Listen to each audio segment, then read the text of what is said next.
accordé aux nations un temps avec lequel il va traiter les nations. Et nous sommes réellement à la fin de ce temps-là. Même ce jour doit être compté parmi les jours de grâce que Dieu nous a accordés. Pour que chacun de nous puisse se rapprocher davantage de notre Sauveur. S'il y a quelqu'un qui est encore en retard, qui ne l'a pas encore accepté comme son Sauveur, voici le moment. S'il y a encore quelqu'un qui a des péchés inconfessés, voici le jour de grâce. Parce que bientôt, le Seigneur va se tourner vers Israël. Et ça aura été fini pour nous. C'est pourquoi chaque fois nous venons ici pour écouter la parole de Dieu. C'est pour voir nos lacunes. Et que nous puissions bénéficier de la grâce de Dieu. Nous allons lire la parole de Dieu dans Jean chapitre 3. À commencer par le verset 14. Et tout comme Moïse a élevé le serpent dans le désert, il faut aussi que le Fils de l'homme soit élevé.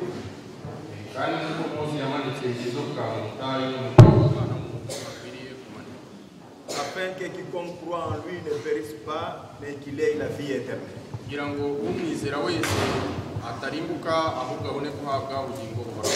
En effet, Dieu a tant aimé le monde qu'il a donné son Fils unique, afin que quiconque croit en lui ne périsse pas, mais ait la vie éternelle.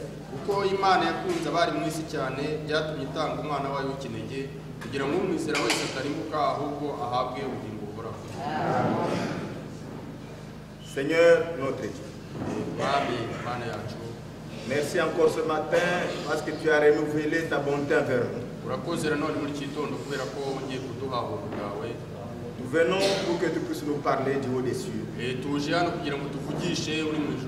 Que ta parole puisse nous montrer nos défaillances. Et que nous puissions profiter de ce temps pour demander ta grâce. Je suis ignorant. J'ai besoin de ton soutien. Puisse le Saint-Esprit me conduire dans la vérité. Bénis ton peuple devant moi. Au nom de Jésus-Christ. Amen. Comme le pasteur vous a annoncé, aujourd'hui sera le dernier jour où nous devons apporter la parole de Dieu. Nous sommes en train de parler de l'amour de Dieu. Et nous ne pouvons jamais épuiser ce sujet. Parce que le psalmiste a dit, si on prenait toute le vie et on les considérait comme des langues, et que chaque homme, chaque femme dans ce monde, on les considérait comme un écrivain, et chaque branche, chaque tige, comme une plume, et que le ciel soit comme les parchemins, et qu'on dise à tout le monde d'écrire au sujet de l'amour de Dieu. Toutes les eaux sécheraient et on n'aura pas fini à parler de l'amour de Dieu. C'est vraiment très profond pour l'humanité. Hier soir, j'étais invité chez un frère. Et il y avait un cantique en Kinyarwanda dans le véhicule du pasteur. Je lui ai demandé qu'est-ce que cela signifiait. Il m'a dit, ce chanteur dit que le salut que Dieu m'a accordé, c'est un miracle.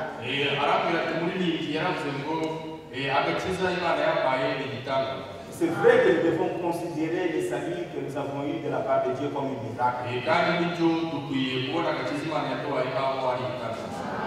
Ce qui était grave, je suivais à la radio, dans une des radios locales pendant la nuit, c'est un prédicateur qui prêchait en anglais.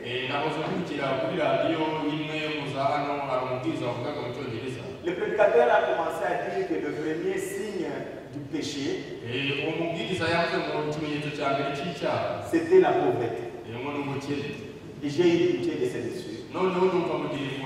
Parce que si c'était la pauvreté qui aurait été le signe du péché, donc Jésus-Christ serait le premier pécheur. Parce que lui n'avait pas d'habit de réchant. Jésus n'a pas laissé une parcelle sur cette terre. On pouvait lui demander, Seigneur, je veux vous suivre. Et la réponse c'était que les oiseaux ont des nids. Et le renard ont des tanières. Mais le Fils de l'homme n'arrive pas à nous mettre la tête. Depuis la naissance jusqu'à la mort, tout ce qu'il a utilisé, c'était des choses qu'il a emprunté. Il était né dans un endroit où les bêtes naissaient. Il n'avait pas un couvre-bébé comme nos bébés peuvent l'avoir maintenant. Et même dans sa vie, pour qu'il fasse la Sainte Seine, il a demandé la salle de quelqu'un d'autre. Même pour qu'il monte sur l'anneau, il a demandé seulement à ses disciples d'aller quelque part et de détacher cette âne avec l'anneau. Et si on vous demande où est-ce que vous voulez aller avec cet animal, dites seulement que le Seigneur en a besoin. Il n'était pas riche. Et même la tombe dans laquelle il a été enseveli, c'était la tombe qui était réservée à un autre riche. Mais on l'a enterré dans une tombe de quelqu'un. Pourtant, lui, il y a des gens qui peuvent le classer parmi les premiers riches. C'est une erreur. Parce que si vous dites que le Seigneur est le premier riche, ça sous-entend que vous pouvez encore lui donner un deuxième riche qui peut venir à lui. La Bible ne l'appelle pas le premier riche. La Bible l'appelle la source de la richesse. C'est lui qui a enrichi. Et c'est lui qui a pauvre. C'est lui qui élève. C'est lui qui abaisse. Il peut prendre un pauvre définier et élever, le mettre au niveau des grands. Parce que le roi David n'avait même pas un CV consistant. Il n'était qu'un berger. Voyez quel contraste. D'un berger, on l'a amené à la position du roi. Notre Dieu est réellement. Nous étions en train de parler de l'amour de Dieu. Non pas comme le monde l'entend, mais tel que la Bible l'explique. Et nous sommes des croyants bibliques. Les témoignages de la Bible nous suffisent. Oui, bien-aimés. Nous ne pouvons pas chercher les chemins du salut en dehors de la Bible. Au courant de la semaine, nous avons montré comment Dieu a tant aimé le monde. Et je préférais que là où on a mis Dieu a tant aimé le monde, que chacun mette son nom.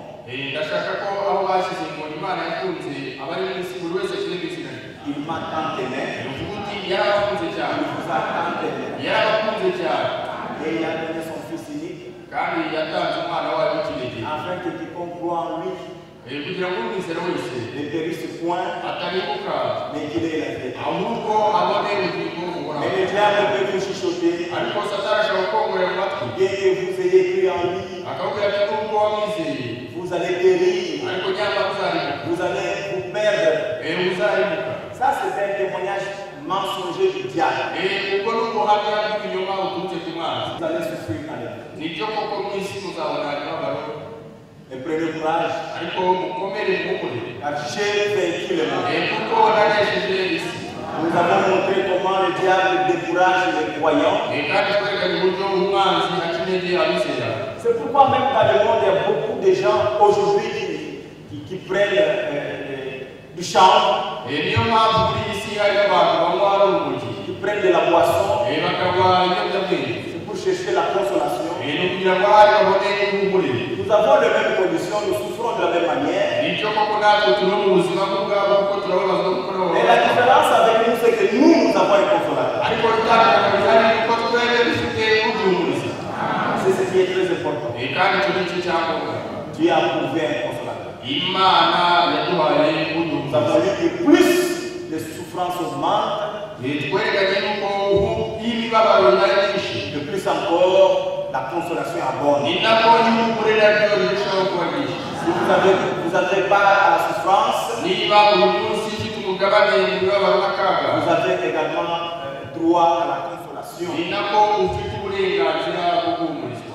Les gens ne doivent pas abandonner la foi à cause de souffrance, abantu ntabwo bagomba kureka ukwizera kubera imibabaro bacaho. parce qu'il y a quelqu'un qui nous a dit je ne vous laisserai pas orphelin. kubera ko hari umuntu watubwiye ati ntabwo nzabasiga mu ifuti, Je ne vous abandonnerai pas. ntabwo nzabahana.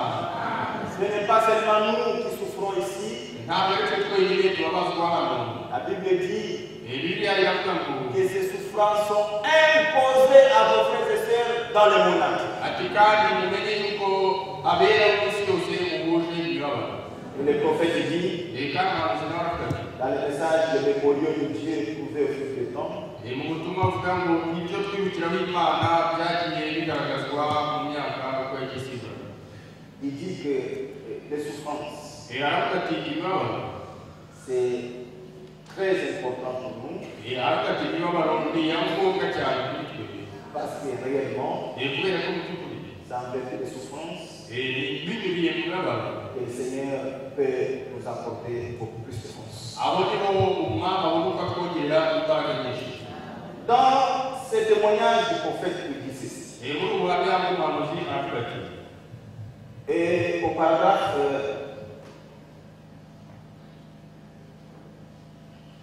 disons un peu paragraphe 81, dusome ku gika cya 81. il dit aravuga ati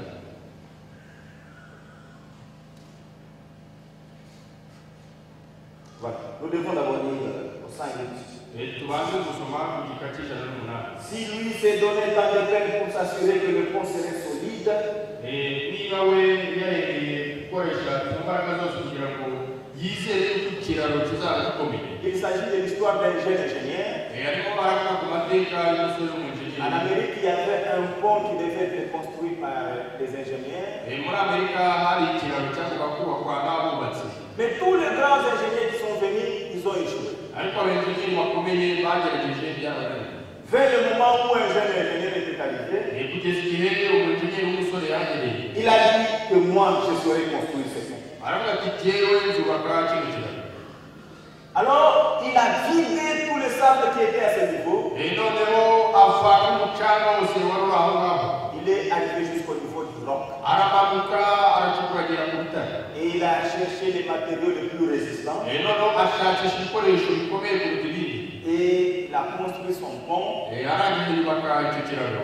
Avant que le pont soit utilisé par les usagers, mbere y'uko ikiraro gikoreshwa n'abanyuraho abagenzi, il a demandé qu'il puisse d'abord lui-même passer devant asaba ko yaba ari we unyuraho bwa mbere avec un véhicule atwara imodoka pour attester que ce pont est réellement solide. kugira ngo banze agerageze niba koko icyo kiraro cyaba gikomeye. Ainsi, au paragraphe 108, le prophète dit, noneho ku gika cy'108 umuhanuzi aravuga ati si lui s'est donné tant de peine pour s'assurer que le pont serait solide, niba we yaremeye gukoresha imbaraga ze zose kugira ngo yizere ko ikiraro gikomeye. Quelle peine pensez-vous Dieu a dû se donner none mutekereza ko Imana yakoresheje uwuhe mwanya n'imbaraga pour être sûr que cette église serait en sécurité? kugira ngo yizere ko itorero rizaba mu mutekano? Oui, monsieur. Nibyo Il existe un mémorial de la mort de Christ. nibyo koko hariho urwibutso rw'urupfu rwa Kristo. C'est son église. Itorero rye. L'église de Dieu, c'est une preuve qu'un jour le Seigneur était mort. Itorero ry'Imana ni ikimenyetso kigaragaza ko umunsi umwe umwami wacu yadupfiriye. Certaines personnes ne veulent pas vivre cela, abantu bamwe bashaka kubibona, mais d'autres le voudront. ariko nyamara abandi bazabyifuza. Mais c'est un temps de preuve. ariko nyamara ni igihe cyo kugerageza. Dieu éprouve les gens aujourd'hui pour en faire ses mémoriaux. Imana igerageza abantu bayo uyu munsi kugira ngo ishyireho ibyo tuyibukiraho. Bien des fois, les gens disent, oh, je suis tellement tenté. rimwe na rimwe abantu bajya bavuga bati jyewe ndi kugeragezwa cyane. Béni soit le nom du Seigneur pour les tentations. izina ry'Umwami wacu rihimbazwe kubw'ibigeragezo. Quand je suis faible, c'est alors que je suis fort. kuko niyo ufite intege nke icyo gihe nibwo ngira imbaraga. C'est ce que Paul a dit. niko Pawulo yavuze. Chaque fils qui vient à Dieu buri mwana wese uza ku Mana doit premièrement être éprouvé. agomba mbere na mbere kugeragezwa no gupimwa. Et ces épreuves sont plus douces kandi ibyo bigeragezo byoroshye et plus précieuses pour vous kandi ni iby'agaciro cyane kuri mwe que l'or précieux. kuruta izahabu y'igiciro cyinshi. Nous venons d'un pays où l'or est vraiment exploité. njyewe ndibuka mu gihugu kibamo izahabu cyane. Quand on extrait de l'or, aho bacukura zahabu, ne pensez pas que comme vous avez des graines, c'est-à-dire c'est vraiment pauvre. ntimwibwire ko iyo umaze kubona utuvungukira tw'izahabu ngo iba imaze À gutungana. l'intérieur, il y a toujours des impuretés. muri yo imbere haba hakirimo imyanda. Et on doit piler cet or. kandi iyo zahabu bagomba kuyigerageza. On doit le faire passer par l'acide bagomba kuyinyuza muri aside pour purifier cet or kugira ngo batunganye iyo zahabu jusqu'à ce que l'or va commencer à briller. kugeza aho izahabu itangira kurabagirana. Et l'or qui a été passé par le feu et par l'acide, kandi izahabu yamaze kunyura muri aside n'umuriro ça coûte plus cher. irushaho guhenda. Ainsi en est-il de notre foi. ni nako bimeze ku byerekeye ukwizera kwacu. Ce n'est pas ici quand vous écoutez la parole que votre foi a de la valeur. ntabwo ari hano gusa kuba wicaye wumva ijambo ry'Imana ukwizera kwawe kugize agaciro. C'est lorsque votre foi passera par les épreuves ahubwo ni igihe kwizera kwawe kuzanya mu bigeragezo et que ça, kagaritsiye wageragezwa on ne résiste pas. noneho ntubashe kwihanganira. On boit de la boisson comme le reste des gens. ukajyayo kuba amayoga kuko abandi bose bayanywa. Le reste des femmes se laissent courtiser comme le reste des femmes. abagore bakemera kwirukanwaho n'abagabo kuko abandi bagore Et bameze. les hommes courtisent les femmes comme le reste des hommes. n'abagabo bakirukanka inyuma y'abagore kuko abandi bagabo nabo bameze. Et vous faites du business, vous volez, vous mentez comme le reste des membres. waba uri mu bucuruzi ukiba ukabeshya nk'uko abandi nabo babikora. Alors à ce moment-là, votre foi n'a pas de la valeur. aho ngaho kwizera kwawe nta gaciro kuba gufite. Mais si vous résistez devant toutes ces choses, ariko niwihangana ukanesha ibyo byose, votre foi a du prix. kwizera kwawe kuzaba gufite agaciro. C'est pourquoi Pierre a dit, niyo mpamvu Petero yavuze ati les épreuves sont bonnes, ibigeragezo ni byiza elles sont beaucoup plus précieuses kandi birushaho kugira agaciro que l'or éprouvé par le feu. kurusha izahabu yageragejwe n'umuriro. Quand votre foi va vaincre les épreuves, kwizera kwawe nikumara kunesha ibigeragezo, sa valeur dépasse la valeur de l'or. agaciro kako kazaba karuta ak'izahabu. Nous sommes appelés à vaincre. kandi twamaganye kunesha. Il continue de dire, arakomeza akavuga ati c'est de cette manière que Dieu agit avec son Église. uko niko Imana igenza n'itorero ryayo. Il vous fait passer d'épreuve en épreuve, ikunyuza mu bigeragezo bikurikirana, de test en test, ikunyuza mu bipimo bikurikira ibindi, d'épreuve en épreuve, ibigeragezo nyuma y'ibindi bigeragezo, de test en test, ibipimo nyuma y'ibindi bipimo, jusqu'à ce que la vie de Christ se reflète dans votre vie. kugeza ubwo ubuzima bwa Kristo burabagirana ubwawe, Jusqu'à ce que vous deveniez paisible, kugeza aho uhinduka umuntu woroshye, sobre, doux, uri umuntu woroshye utaremereye, gentil, umuntu mwiza ufite umutima mwiza, humble, uri umuntu uciye bugufi, prompt, uri umuntu witonda, soumis, wumvira, disposé, witeguye, détournant vos regards des choses du monde waramaze guhindukiza amaso yawe ukayavana ku by'isi, pour regarder droit au calvaire. noneho ugahanga amaso ikabifata Vers celui qui fait les batailles. kuri wa wundi Même toutefois, vous pensez que c'est étrange d'avoir des dires épreuves, des maladies et des persécutions. Cela arrive simplement pour vous tester,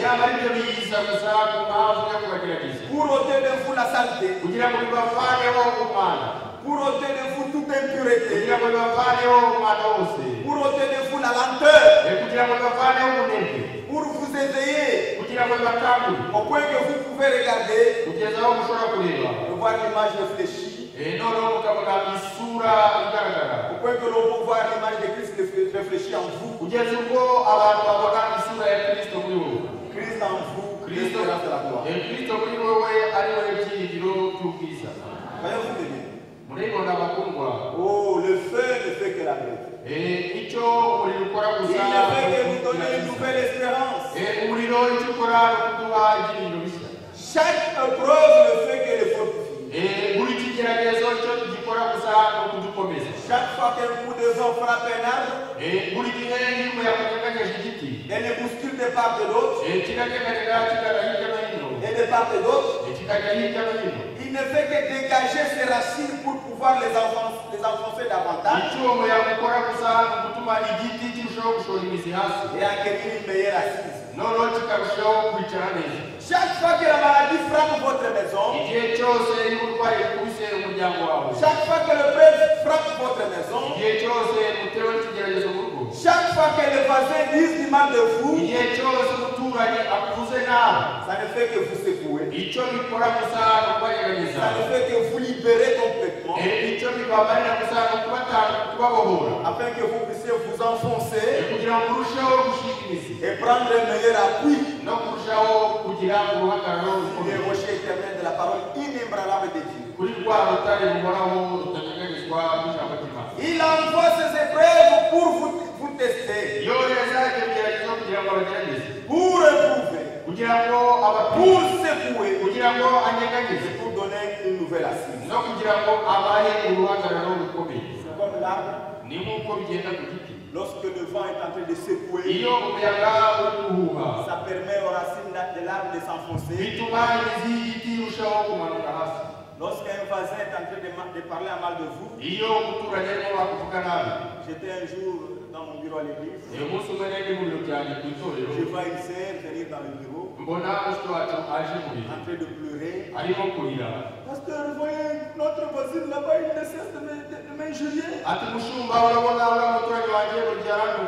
Je lui ai dit, maintenant elle m'a demandé, qu'est-ce que je viens chercher les conseils devant toi. J'ai dit, ce n'est pas le moment de venir chercher les conseils. C'est le moment de respecter ce que la parole de Dieu vous dit. Oui, parce que quand vous écoutez la parole à l'église, c'est dehors que vous devez la vivre. Regardez, tel que vous êtes là, chacun de vous paraît très gentil. Il y a des hommes et des femmes très gentils. Pourtant, ce sont les mêmes gens qui ont des problèmes à la maison. Tout simplement parce que lorsque nous ne voulons pas obéir à ce que Dieu a dit, nous ne manquerons pas de problème. Donc, que les épreuves ne puissent pas nous décourager. Parce que nous ne sommes pas les premiers à perdre les enfants. Job en a perdu 7 à la fois. Nous ne sommes pas les premiers à perdre des maris. Dans la Bible, on parle de veuves. Nous ne sommes pas les premiers à perdre du boulot. Toutes ces épreuves sont imposées à nos frères dans le monde. Les nombreux prophètes et apôtres ont souffert. Ils ont été persécutés. Mais ils n'ont pas relâché. Et ils sont arrivés au niveau où Israël a également souffert. Vous savez, à ce temps-là, ils passaient des moments difficiles. l'économie ne florissait pas. Et c'est alors que Dieu, malgré toutes ces difficultés, les a dit. Dans Malachie chapitre 1er, au verset 2, je vous ai aimé, dit l'Éternel. Vous pouvez vous imaginer que la prédication soit comme ça. Ou bien seulement dire à l'église, Dieu dit, je vous ai aimé. Et on s'arrête. Et on prie. Et on sort. Et les gens commencent à murmurer. Il nous a aimés. Et le Seigneur lui-même. Et vous dites en quoi nous a-t-il aimés? Esaïe n'est-il pas le frère de Jacob, déclare l'Éternel. Cependant, j'ai aimé Jacob et j'ai détesté Esaïe.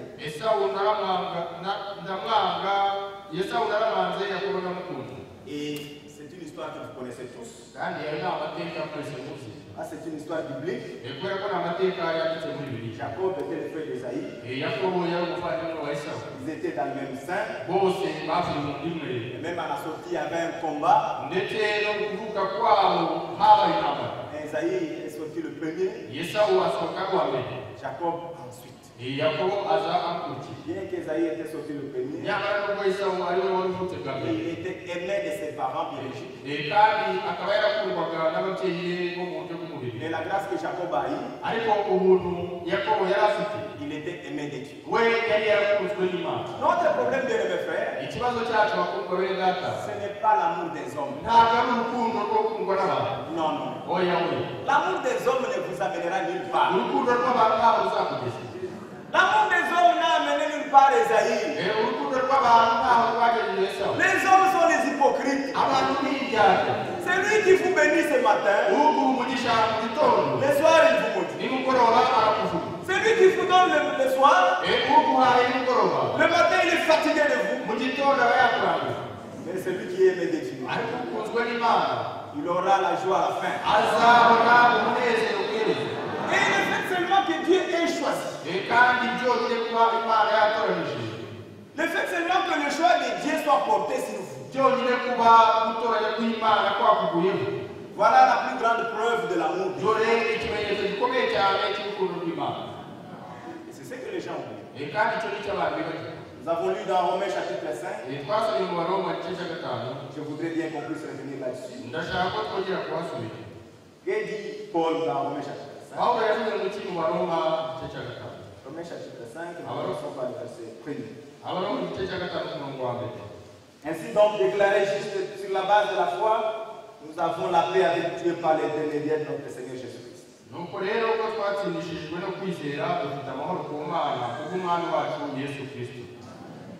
C'est aussi par son intermédiaire que nous avons accès par la foi à cette grâce dans laquelle nous tenons ferme et nous plaçons notre fierté dans l'espérance de prendre part à la gloire de Dieu.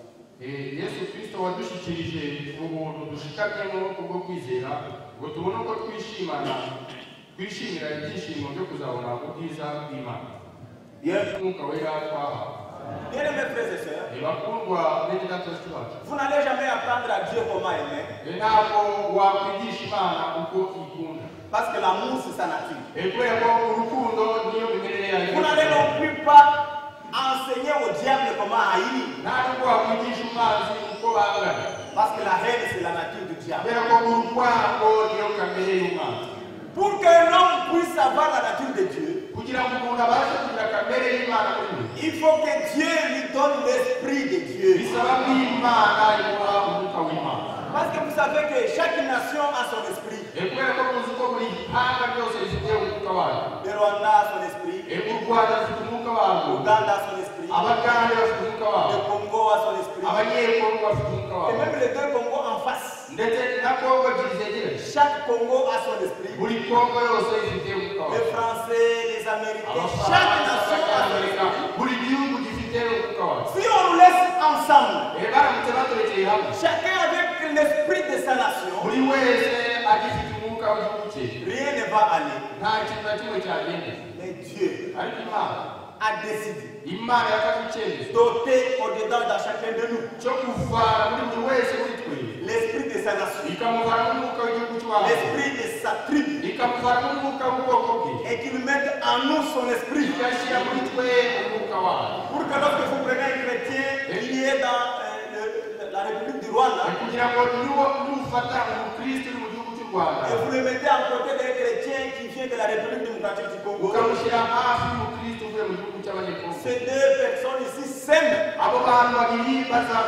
Et ils sont identiques. Parce qu'ils sont animés d'un seul esprit. Frère bien-aimé, s'il y a des problèmes dans les églises, c'est parce qu'il y a une partie des gens qui ont l'esprit de Dieu et une autre partie qui prétend avoir l'esprit de Dieu. Ces deux esprits ne peuvent pas conjuguer. Mais pour le peuple de Dieu, Dieu a déversé son amour dans leur cœur par le Saint-Esprit. Pour ceux-là qui n'ont pas l'esprit de Dieu, ils sont les Caïns à côté d'Isabelle. Ce sont eux qui haïssent. Ce sont eux qui font des complots. Ce sont eux qui critiquent. Ce sont eux qui provoquent des divisions. La division n'est pas de Dieu. La division est du diable. Vous lisez dans Galates chapitre 5, vous lisez les nombres des œuvres de la chair. La division est au même titre que l'adultère. Les mensonges et les vols. Et si vous lisez dans Romains chapitre 16, l'apôtre Paul les appelle ces gens-là. Ces gens-là qui provoquent des divisions. Ils ne servent pas notre Dieu. Au contraire, ils servent leur propre femme. Je ne sais pas votre finalité. Si vous servez les ventes, vous n'arriverez nulle part. Si vous servez le Seigneur, il y a une récompense qui vous attend. Il a déversé au-dedans de nous son esprit. Il est important que chacun de nous soit baptisé du Saint-Esprit. Parce que celui qui n'est pas baptisé du Saint-Esprit, il pense à son pays. Il est attaché à sa tribu. Il est attaché aux choses charnelles. Mais celui qui est baptisé du Saint-Esprit, il est en contact avec le ciel. Tous les enfants de Dieu font l'objet de son affection. Sans égard à leur classe sociale. Sans égard à leur niveau intellectuel. Il les aime tous. Parce qu'ils sont enfants de Dieu. Ils sont unis par le même sang. Le sang de Jésus-Christ. Au verset 6. En effet, alors que nous étions encore sans force, Christ est mort pour des pécheurs au moment fixé.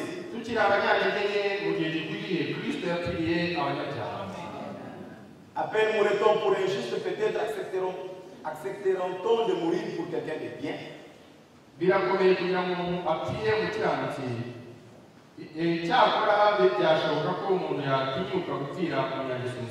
Mais voici comment Dieu prouve son amour envers nous. C'est ça, il faut que chacun de nous puisse réaliser comment Dieu montre son amour envers nous. Alors que nous étions encore des pécheurs, Christ est mort pour nous. Puisque nous sommes maintenant considérés justes grâce à son sang, nous serons à bien plus forte raison sauvés parmi de la colère de Dieu. Amen. Amen. Nous sommes considérés justes grâce à son sang. Oh, c'est merveilleux. Le sang de Jésus-Christ. Ce n'est pas le sang des nations, c'est le sang de Dieu lui-même.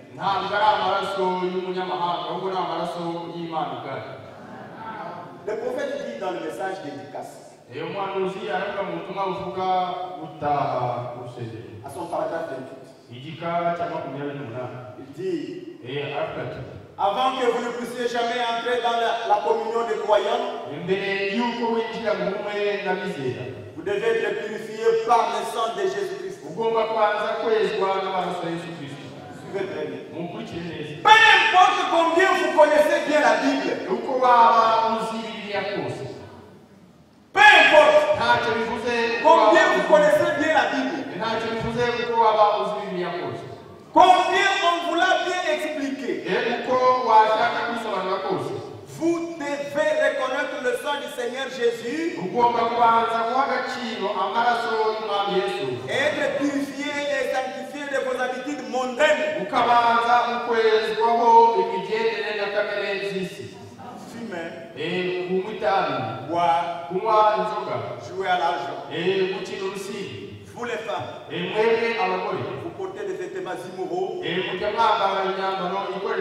Vous les diacres et les autres, vous les membres d'église, vous buvez, vous fumez des cigarettes, vous jouez aux cartes, vous allez dans les salles de billard. Ce sont des choses du monde. Et vous devez être séparés de cela. Et il n'y a qu'une seule chose qui puisse les faire. C'est le changement de votre nature. Le sang de Jésus-Christ. Et la seule chose qui puisse le faire, c'est vrai. Vous devez reconnaître le sang. Car chaque génération, depuis le jour même où le péché fut commis au jardin d'Éden,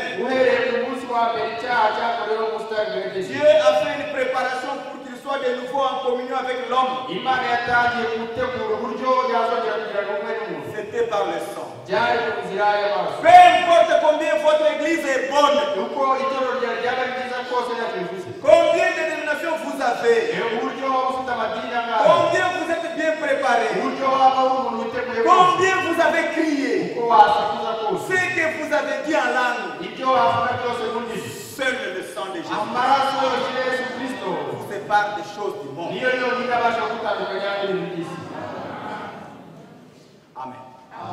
Seul le sang. Bien que vous connaissez la doctrine, quelle que soit votre connaissance de la Bible, quels que soient les dons que vous avez,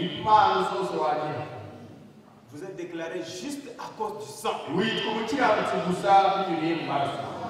Le Seigneur Jésus a donné l'exemple de deux personnes qui étaient montées vers le temple pour adorer.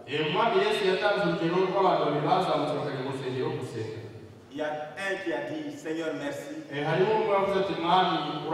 Parce que je ne suis pas comme l'autre. Je gêne autant de fois par jour. Je donne ma dîme. Il a commencé à exhiber les œuvres. Et l'autre à côté de lui, il ne cessait de dire, Seigneur, pardonne-moi. Je suis coupable. Et il n'osait même pas se relever. Il sentait combien il était mauvais. Bien aimés frères et sœurs, il y a beaucoup de gens qui sont ici parce que par l'intellectuel, ils ont réalisé la différence des choses. Et ils ont découvert le vrai baptême. Et ils sont venus corriger le baptême. Nous ne sommes pas ici premièrement pour corriger le baptême. D'abord, nous devons recevoir les sauveurs. Reconnaître le bienfait qu'il a fait pour nous. David dit dans le psaume 103, mon âme bénit l'Éternel.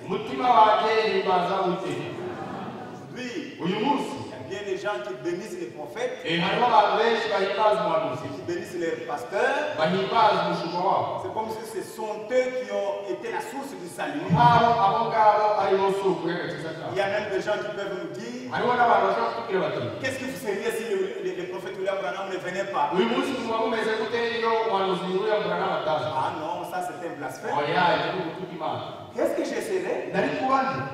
Demandez-moi qu'est-ce que je serais Kumbaza ngo nari kuba meze nte? si Jésus ne venait pas. Ahubwo ujye ubaza uti nari kumera neza iyo Yesu ataza. Parce que c'est lui la source du salut. Niwe soko y'agakiza. Mon âme bénit l'Éternel. Umutima wanjye himbaza Uwiteka. C'est lui qui te pardonne de toutes tes iniquités. Niwe ubabarira ibyaha byose. Et qui guérit de toutes tes Niwe maladies. ugukiza uburwayi bwose. Aussi vrai que le pasteur ne peut sauver aucune âme, Kuko ari iby'ukuri yuko umushumba adashobora gukiza ubugingo na bumwe. aussi vrai que le pasteur ne peut jamais guérir une personne. Ni nako bimeze ko umushumba adashobora gukiza uburwayi bw'umuntu n'umwe. Même William Branham n'a guéri aucun malade. Ndetse na William Branham ntiyigeze akiza uburwayi n'umwe. Non, Oya oya. l'unique guérisseur c'est Jésus-Christ. Umukiza wenyine ni Yesu Kristo. Il y a bien des amis qui disent, Hariho abavandimwe na inshuti zacu bagira bavuga. il dit William Branham a créé les écureuils. Bakavuga ngo William Branham yaremye inkima. Mais finalement, il y aura combien de créateurs? None ubwo byaza kurangira habayeho abaremyi bangahe? Oh, nous nous reconnaissons seulement un seul créateur. Tuzi umuremyi umwe. William Branham n'a créé même pas le poil de l'écureuil. William Branham niwe yaremye n'urwoya rumwe rw'inkima. Nous le disons pour décourager les branhamistes. Turabivugira kugira ngo duce intege ababrahamiste. Et ils se fâchent beaucoup quand nous leur disons des choses comme ça. Kandi bararakara cyane iyo tubabwira ibintu nk'ibyo. Mais nous le disons parce que c'est la vérité. Ariko turabivuga kubera ko ari ukuri. Celui qui a créé les écureuils, c'est Jésus-Christ. Uwaremye inkima ni Yesu Kristo. Donc si vous voulez avoir le salut, allez à Jésus. Niba ushaka agakiza ujye kuri Yesu. Si vous voulez avoir la guérison, allez à Jésus. Niba ushaka gukira uburwayi bwawe usange Yesu. Oui, Nibyo. c'est ça qui est terrible. Ibyo nibyo bikomeye. Si on nous prêche la parole, Iyo batubwirije ijambo ry'Imana, c'est pour que nous puissions réaliser, nous puissions reconnaître nos péchés. ni ukugira ngo tubashe kumenya no kumva ibyaha byacu. Que nous puissions réaliser la gravité de l'état où nous étions dans le péché. Tubashe kumva n'ibyaha twari dufite igihe twari mu byaha. Et que la parole puisse nous conduire à la recherche de la grâce de Dieu. Kandi ijambo ry'Imana ribasha kutuyobora kugeza ku buntu bw'Imana. Que la parole puisse nous conduire à la recherche du pardon de Dieu. Ijambo ry'Imana rituyobore mu gushakisha imbabazi zituruka ku Le Mana. problème, ce n'est pas de venir chaque jour avec des marteaux sur la tête. Péché, dis-toi, péché. Ikibazo ntabwo ari ukuza buri munsi ngo bakubite inyundo ku mutwe ngo wamyabyaha wamyabyaha. Le Seigneur, lorsque vous lisez dans Jean chapitre 3, Iyo usomye muri Yohana ibice bitatu, le Fils de l'homme n'est pas venu pour juger le monde. umwana w'umuntu ntabwo yazanywe no guca urubanza ab'isi, Il est venu pour sauver l'humanité. ahubwo yazanywe no gukiza abazima. Et nous ne pouvons jamais circuler le monde avec les messages de jugement. Kandi ntabwo dushobora kuririmba tuzenguruka isi yose dutwaye ubutumwa Tous les bw'urubanza. prédicateurs sont en train de faire le tour du monde avec la bonne nouvelle. Ababwirizabutumwa bose bari kuzenguruka isi batanga ubutumwa bwiza. La bonne nouvelle Ubutumwa bwiza, pour montrer à l'humanité que c'est encore possible de se réconcilier avec Dieu. ubutumwa bwiza ni ukwereka abantu yuko bakiri ubushobozi bwo kwiyunga n'Imana. La bonne nouvelle Ubutumwa bwiza pour montrer à l'humanité que c'est encore possible d'être guéri. ni ukwereka abantu yuko bigishoboka ko umuntu yakira uburwayi. La bonne nouvelle Ubutumwa bwiza pour montrer à l'humanité que le salut ne repose pas dans l'église, ni ukwereka abantu ko agakiza kataba mu itorero, ni dans une doctrine, kataba no mu nyigisho runaka, ni sur les épaules du pasteur ou du prophète. kataba no ku ntugu z'umushumba cyangwa Le z'umuhanuzi. salut vient du Sauveur. Agakiza gaturuka ku mukiza, La rédemption vient du Rédempteur. gucungurwa bituruka ku mucunguzi, La consolation vient du Consolateur. ihumure riva kuri wa wundi uhumuriza. Et pour aller à la vérité, Kandi kugira ngo ugere ku kuri, nous devons retrouver celui qui a dit je suis le chemin. tugomba kubanza kubona wa wundi wavuze ati ijye nzira. Le Seigneur a bien fait. Umwami yakoze ibyiza Quand cyane il a commencé à dire igihe yatangiye kuvuga ati je suis le chemin, nijye nzira, la vérité et la vie. nijye kuri n'ubugingo. Il ne pouvait pas changer le mot. Ntabwo yashoboraga guhindura amagambo. Je suis le chemin. Yaravuze ati ndi nzira. Il a mis la vérité au milieu. Noneho agaragaza n'ukuri. Donc le chemin qui mène vers la vie Ni ukuvuga ngo inzira iganisha ku bugingo doit passer par la vérité. igomba kunyura mu kuri. Pourquoi les prédicateurs, ce ne sont pas eux qui sont la vérité. Niyo mpamvu ababwiriza ntabwo ari bo kuri. Les prédicateurs, ce sont les panneaux indicateurs de la vérité.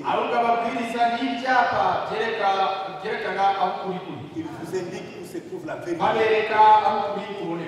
Si vous avez la malchance de trouver un prédicateur qui ne connaît pas le chemin, il va vous indiquer un mauvais chemin.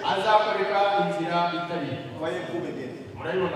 Dieu nous a choisis. Il a dit voici comment Dieu a prouvé son amour. Voici ce que l'apôtre Paul continue. Éphésiens chapitre 1. Nous commençons par le verset 3. Béni soit Dieu, le Dieu et Père de notre Seigneur Jésus-Christ, qui nous a bénis de toute bénédiction spirituelle dans le lieu céleste en Christ.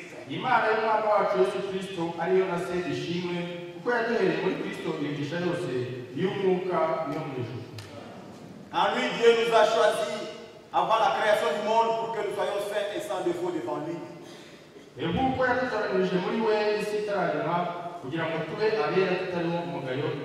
Dans son amour, il nous a prédestinés à être des enfants adoptifs par Jésus-Christ.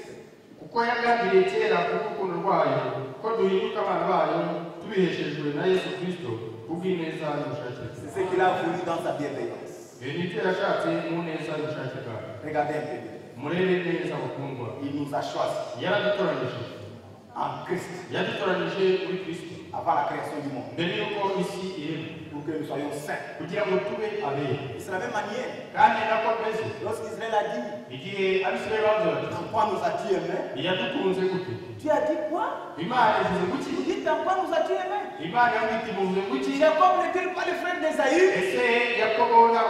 N'est-ce pas aimé Jacob? N'est-ce pas haï Ésaü? Donc le fait que Dieu a choisi Jacob, c'était la preuve de l'amour de Dieu.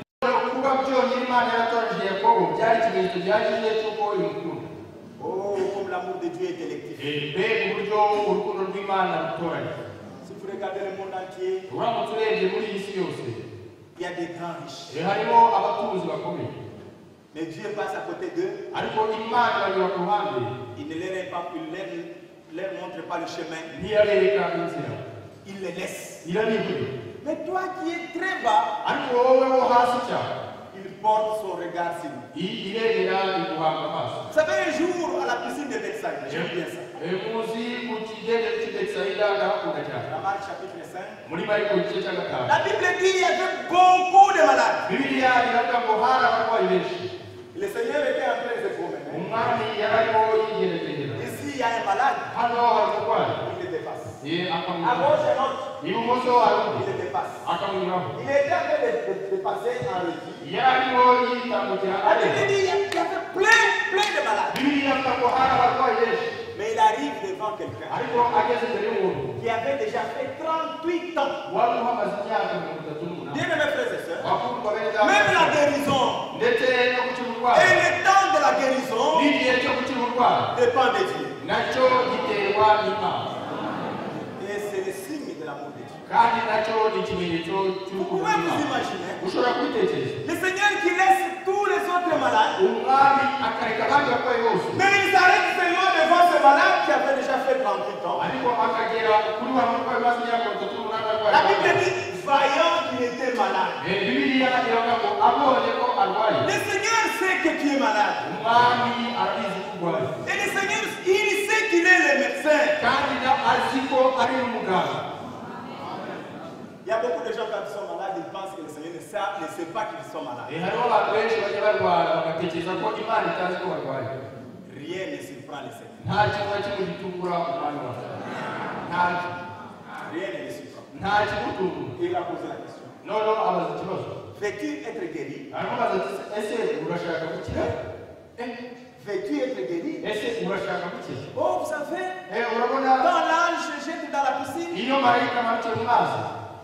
a d'autres qui se jettent avant moi.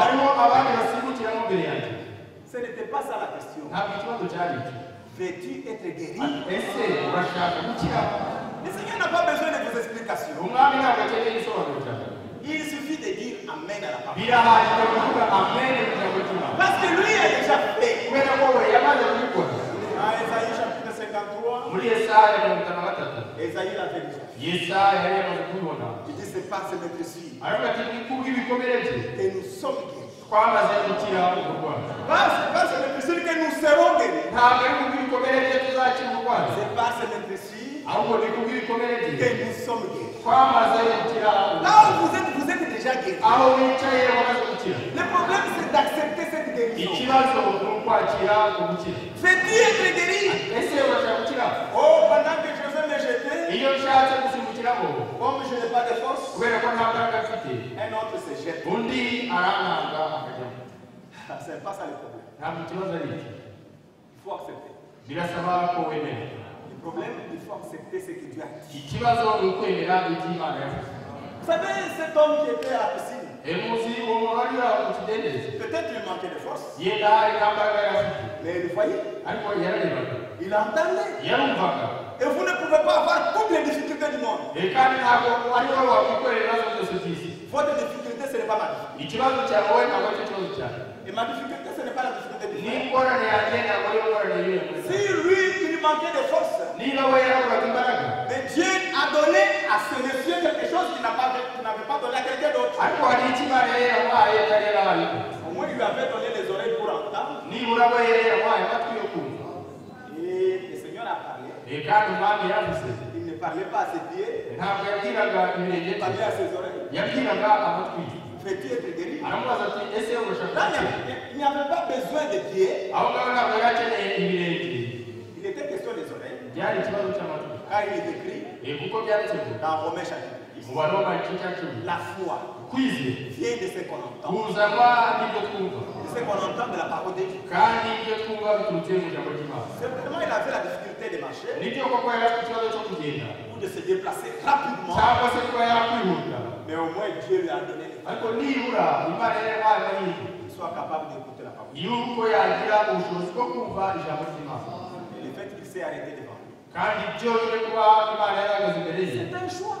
ni ugutoranya. Le choix de Dieu. ni ugutoranya Ce kw'Imana. n'était pas le choix du malade. ntabwo ari ugutoranya k'umurwayi. Dieu préfère que vous soyez guéri et vous serez guéri. Imana yahisemo gukira urakira. Si Dieu veut que cette maladie vous emporte, vous irez, quel que soit le nombre de prières, quel que soit le nombre des hôpitaux. Imana ihisemo ko ubwo burwayi bugutwara uzagenda n'ubwo wajya ku bitaro bingana iki n'amasengesho angana iki. Parce que si tout le monde se retrouve en vie lors du retour du Seigneur. kubera ko buri wese asanzwe ari ubuzima mu gihe cyo Comment l'écriture de 1 Thessaloniciens chapitre 4 va s'accomplir? ibyanditswe byo mu Batesalonika ba mbere igice cya 4 byasohora. Il faut qu'à ce moment, birasaba ko muri kiriya il gihe y ait un cri de commandement. igihe hazaba ijwi ryo gutegeka Il va venir d'en haut. rizaturuka Et hejuru. les frères et sœurs qui étaient morts avant nous, bene data bashiki bacu batubanjirije mu rupfu ils se réveillaient. bazabasha gukanguka. nibyo Nous tous nous ne serons pas morts, c'est vrai. nibyo kuko twese ntabwo Mais turasezeye. il faut qu'il y ait des gens qui soient morts ariko birasaba ko haboneka abapfa pour que l'écriture s'accomplisse. kugira ngo ibyanditswe nabyo bisohore. Voyez les bien-aimés. urabibona bakundwa bene data Dieu nous a choisis. yaradutoranyije. Oui. nibyo Et si vous ne réalisez pas le choix de Dieu, kandi nutabasha gusobanukirwa gutoranya kw'Imana alors vous allez prendre cette église comme le reste de toutes les églises. iri torero uzaribona nk'andi matorero yayo. Oui. nibyo Mais si vous réalisez ariko que je suis nubisobanukirwa ici à cause du choix de Dieu, ukavuga uti ndi hano kubera ko Imana yatoranyije vous allez respecter le choix de Dieu. uzubaha gutoranya kw'Imana. Amen. Amen. Moi, je respecte bien le choix de Dieu. Jyewe nubaha gutoranya kw'Imana. Il m'a choisi. yaratoranyije. Je ne sais pas ce qu'il a dit à moi. ntabwo nzi icyo yabonye. Et vous devez aussi vous poser des questions. nawe ugomba kwibaza icyo kibazo. Seigneur, qu'est-ce que tu as dit à moi? uti mwami ni iki wabonye. Pour que je puisse, vous savez, murabizi nous étions des ennemis de Dieu. twari abanzi b'Imana. C'est vrai. nibyo Nous étions des ennemis. twari abanzi b'Imana.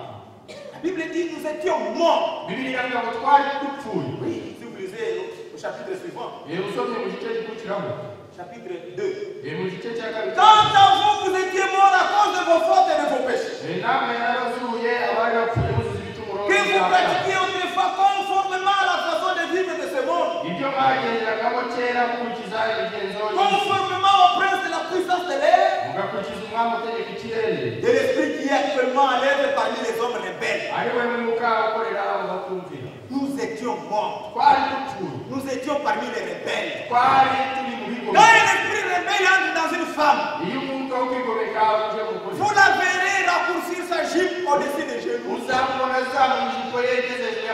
Et commencer à marcher le ventre ouvert. Il commence à se comporter comme les restes des femmes. Quand l'esprit de la rébellion entre dans le garçon ou dans la fille, il devient désobéissant aux parents et désobéissant à la parole de Dieu.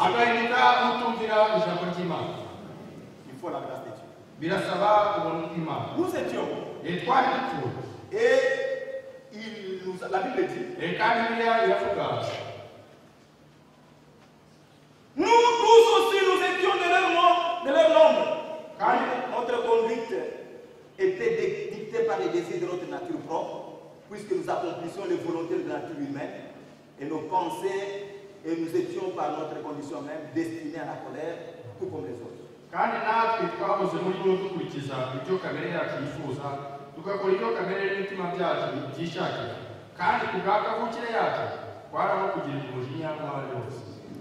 Mais Dieu est riche en compassion. À cause du grand amour dont il nous a aimés, nous qui étions morts en raison de nos fautes, il nous a rendus à la vie avec Christ. Et c'est par grâce que vous êtes sauvés.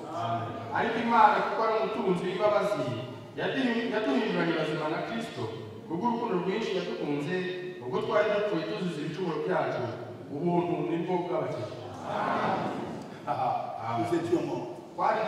Des cadavres. Quand on fumait là, nous étions morts. Quand on mentait, on était morts. C'est pourquoi même quand quelqu'un se lance dans le plaisir du monde, il est mort. Il est mort. Avec un cadavre qui nous rabattit. Cadavre qui vient s'asseoir ici, qui écoute la parole qui sort. Mais si Dieu, dans son amour, délivre de ces choses, il vous ressuscite. Frère, la Bible dit, nous étions tous de leur nombre. Ni t'était la grâce de Dieu, nombre d'entre nous seraient déjà morts du sida. Ni t'était l'amour de Dieu, nombre d'entre nous seraient des bandits à main armée. Ni t'était l'amour de Dieu, nombre d'entre nous seraient déjà morts de cirrhose de foie à cause de l'alcool. Mais Dieu, qui est riche en miséricorde, il nous a rendus à la vie. Vous savez, les malades ont une certaine dette morale envers les médecins qui les soignent.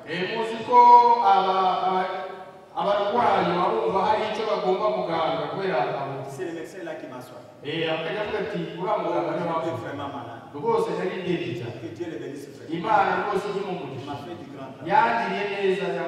Ça, c'est la maladie. Ce n'est même pas lui qui a guéri. Lui a soigné. Il y en a qui sont décédés. Et il y en a d'autres qui étaient guéris. Et regardez comment l'homme les respecte. Mais nous n'étions pas malades. Nous étions morts. Amen. Nous étions morts. Et le Seigneur nous retourne à la vie. Comment il faut respecter et aimer cet homme-là? Nous étions d'abord des ennemis. Nous étions morts. Il nous a retournés à la vie. Nous sommes devenus ses serviteurs. Et il a dit dans Jean chapitre 15 que je ne vous appelle plus serviteurs. Je vous appelle maintenant des amis. Nous avons cessé d'être des amis. Il nous a rendus des fils adoptifs. Nous sommes passés des amis aux enfants. Est-ce que vous comprenez cela? Nous sommes venus de loin. Ça, si vous revenez au chapitre 1 d'Éphésiens, verset 7, en lui par son sang, nous sommes rachetés, pardonnés de nos fautes, conformément à la recherche de sa grâce. Niwe waduhesheje gucungurwa kubw'amaraso ye, ariko kubabarirwa ibicumuro byacu nk'uko ubutunzi bw'ubuntu bwayo buri. Le fait que la Bible dit qu'il nous a choisis, cela montre que le salut ne dépend pas d'un homme, ni d'une église. Ce n'est pas le prophète qui nous a choisis. Ce n'est même pas le pasteur qui vous a choisi. Il ne savait même pas où est-ce que vous résidiez. C'est le Seigneur lui-même qui est en train de faire son travail, en train de choisir son peuple. Il nous a choisis. Ça, c'est vrai. Et par son sang, nous sommes rachetés et pardonnés de nos fautes. Bien mes frères, même si vous êtes orgueilleux à cause de l'argent, sachez ceci. La valeur d'une âme coûte 10 000 mondes. Une seule âme. Prenons le cas de votre propre âme. On n'a pas encore touché l'âme de votre femme, ni les âmes de vos enfants. Votre unique âme. Quel capital avez-vous pour que vous puissiez payer la valeur de 10 000 mondes pour le salut de votre âme?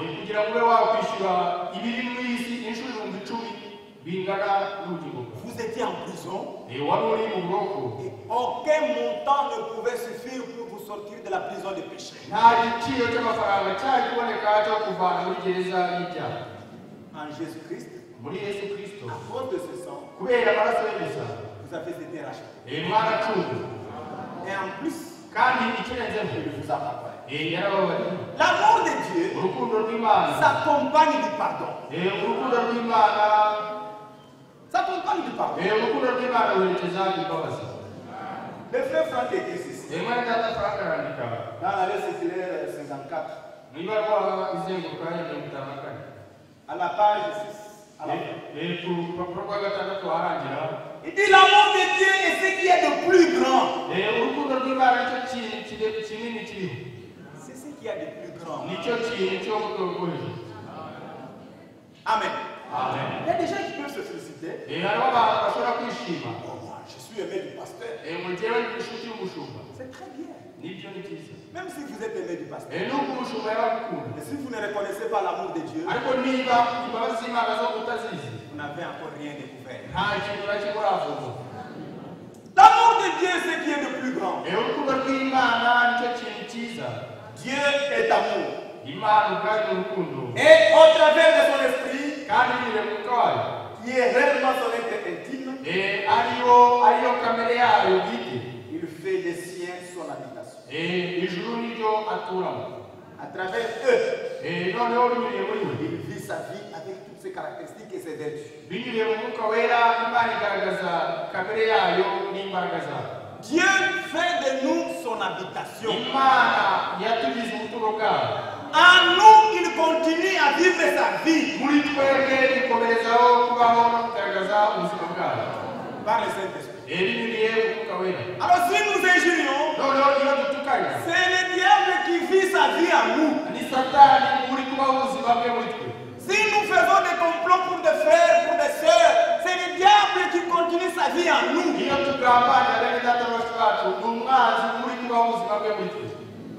Oui. Dieu, il veut que nous soyons le temple du Saint-Esprit. Au début de l'église, la question était très facile. Avez-vous reçu le Saint-Esprit depuis que vous avez cru? Le premier était honnête, ils ont dit nous n'avons même pas entendu qu'il y a un Saint-Esprit. Et alors quand on pose la question à quelqu'un, est-ce que vous êtes baptisé du Saint-Esprit?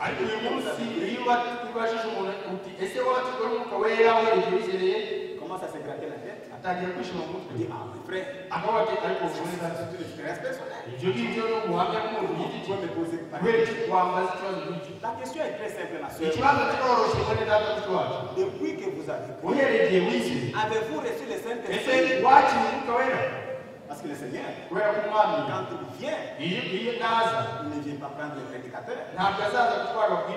Non. Quand il vient, il ne vient pas prendre les femmes des prédicateurs. Ni les diacres. Le Seigneur, quand il vient prendre ceux qui sont baptisés du Saint-Esprit. Et quand les gens négligent cela, c'est fait mal à eux. Il dit c'est uniquement lorsqu'en nous est devenu vrai. Je suis crucifié avec Christ. Je peux devenir vrai, je ne vis plus moi, mais Christ vit en moi. L'amour de Dieu a été manifesté à la croix de Golgotha par le don du Fils pour tous les fils et les filles de Dieu.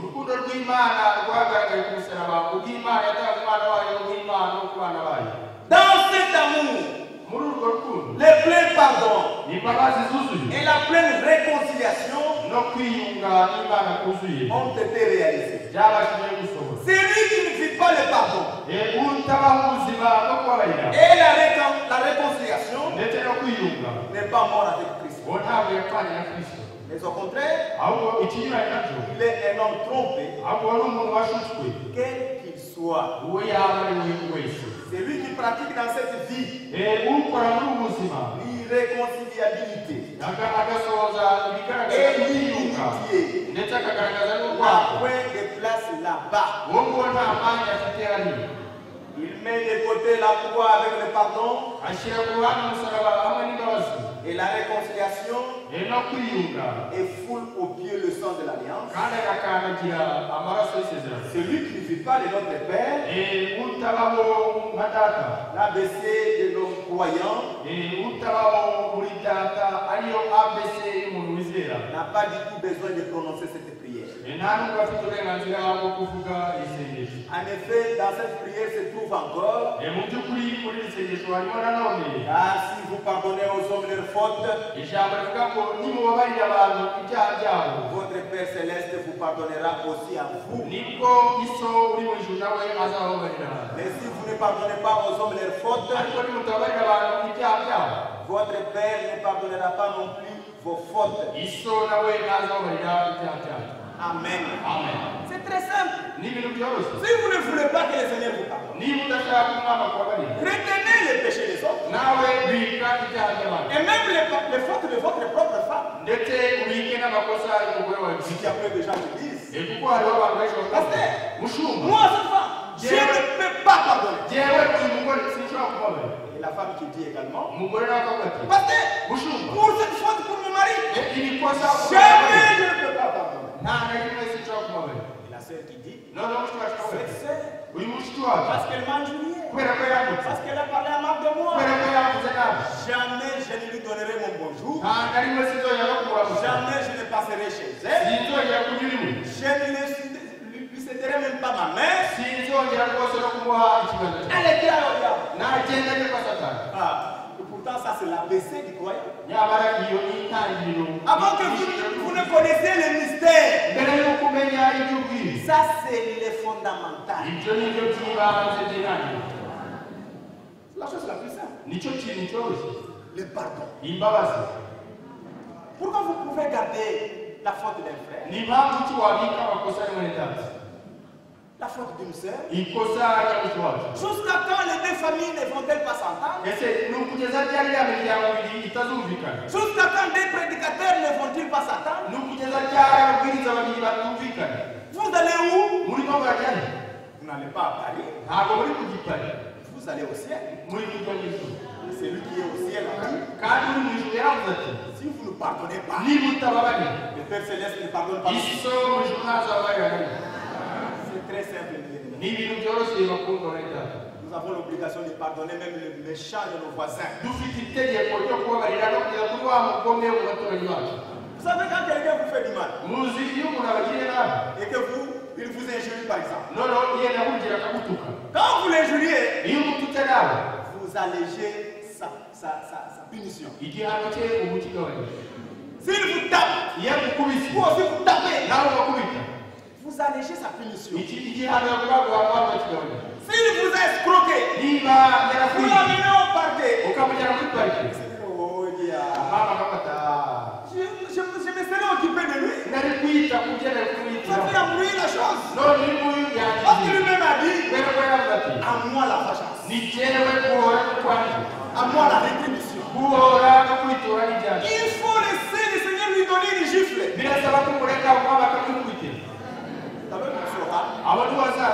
Qu'est-ce que ça signifie que déranger un fils de Dieu? Parce que Dieu lui-même a dit, celui qui vous touche, il a touché à la première de vous-même. Voyez-vous, il dit ceci. Nous avons censé s'entendre dire que seul l'amour parfait entrera là-bas. Dans la première épître aux Corinthiens, chapitre 13, il nous est montré que les dons de l'esprit, comme les langues des hommes et des anges, les dons de prophétie, la connaissance, même la foi, qui transportent les montagnes, sont des choses vaines sans l'amour de Dieu. Verset 4 au verset 7. La nature de l'amour divin dans la vie pratique nous est décrite. Ce n'est pas seulement les fautes et le péché, c'est-à-dire les véritables transgressions de la loi que nous avons commis les uns à l'égard des autres, que nous devons pardonner, mais aussi les fautes commises n'est pas imputer le mal, mais bien suivre ce qui est écrit. Que toute amertume. Je ne sais pas si le frère a bien traduit l'amertume. C'est une douleur que quelqu'un a parce que quelqu'un lui a fait du mal. Il ne le supporte pas dans son cœur. Il a de l'amertume, de la haine contre cet homme. Nous devons nous repentir même pour l'amertume que nous avons envers un frère ou une sœur.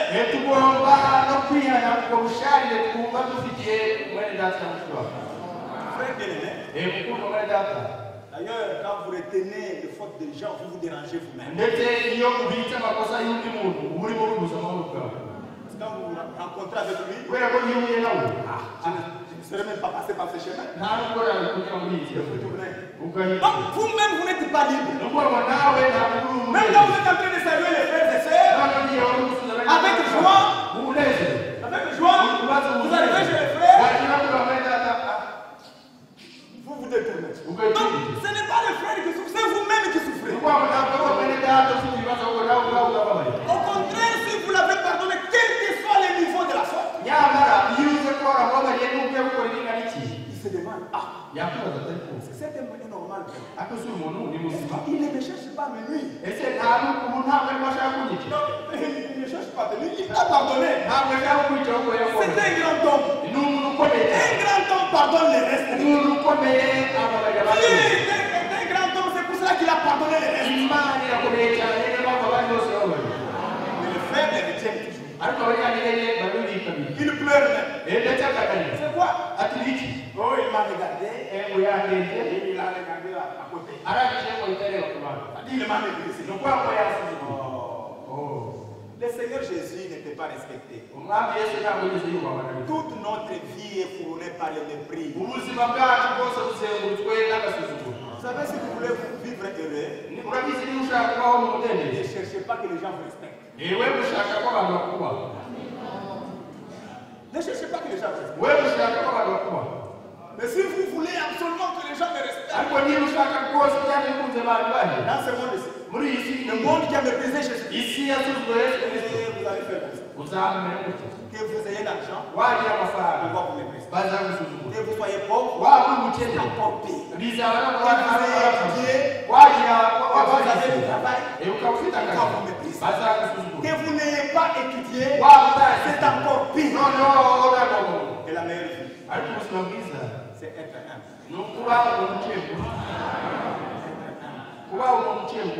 Et les gens vont respecter. L'amertume, que toute amertume, et tout courroux, toute colère, toute crierie, et toute injure soit ôté du milieu de vous. Amen.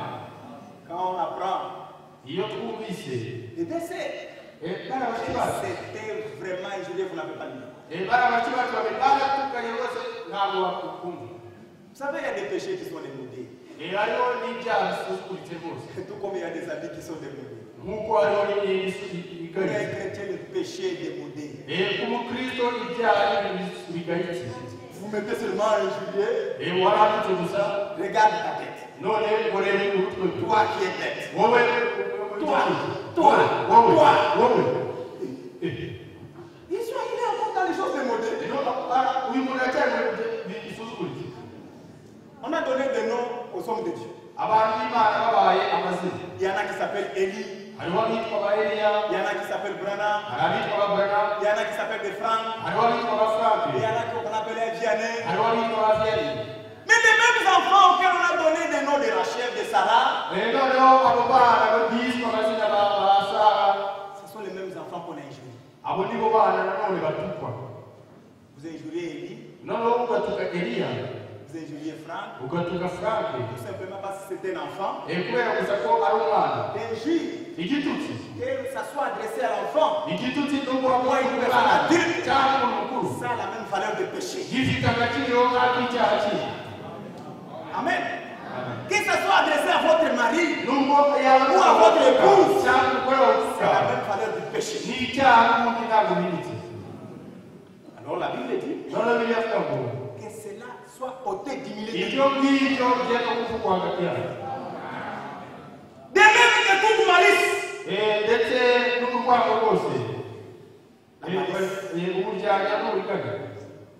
Le frère vous bénit à la bouche. Et dans son cœur, il a un couteau. La malice. Parle avec omission. Quand on lui demande, c'est pas ce que j'ai dit, frère. Tu m'avais mal compris. La malice. Un chrétien, c'est un fils de lumière. C'est qu'il dit, il peut même le répéter 50 fois. Et il restera constant. La malice. Il continue.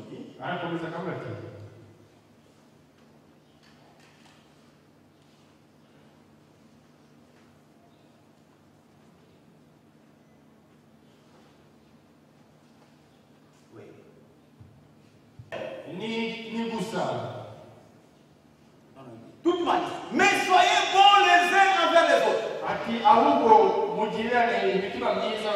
Compatissant.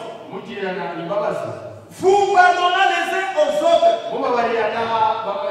Comme Dieu aussi en Christ vous a pardonné. Ce n'est pas au ciel qu'on va se pardonner les uns les autres. C'est ici. Et quand la Bible dit vous devez vous pardonner les uns les autres, c'est-à-dire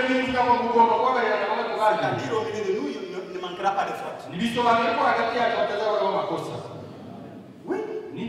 La faute peut venir de n'importe qui. Le pasteur peut même vous offenser. Vous avez aussi l'obligation de le pardonner. Les diacres peuvent vous offenser. Les frères peuvent vous offenser. La sœur peut vous offenser. La règle, c'est pardonnez-vous les uns les autres. Comme Christ.